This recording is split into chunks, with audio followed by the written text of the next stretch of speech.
Et si depuis le commencement on s'était trompé de récit?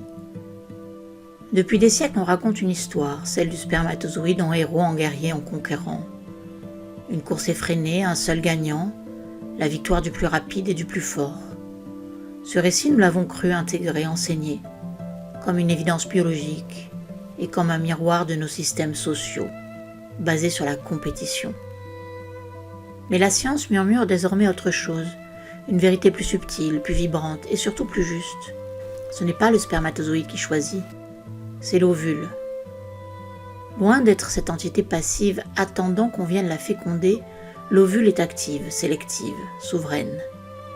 Elle émet des signaux chimiques, des messages silencieux, pour attirer certains et en repousser d'autres.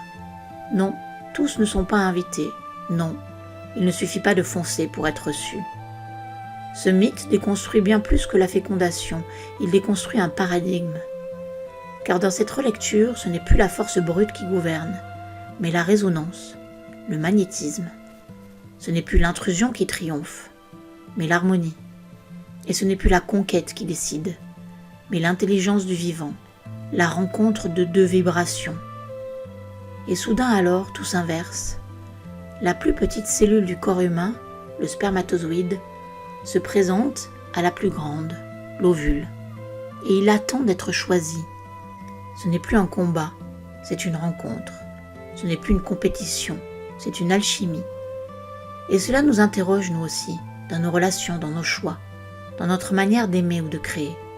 Sommes-nous encore en train de courir ou avons-nous commencé à choisir?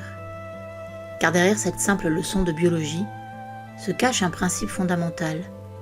Le féminin n'est pas seulement passif, il appelle, il trie, il crée. Il ne se donne pas à celui qui force, mais à celui qui raisonne. Et quand il s'ouvre, c'est une seule fois, en conscience, en unicité. Voilà la vraie révolution, celle où l'on cesse de glorifier la performance pour honorer la justesse, celle où l'on reconnaît que la vie ne naît pas de la lutte, mais de l'accord.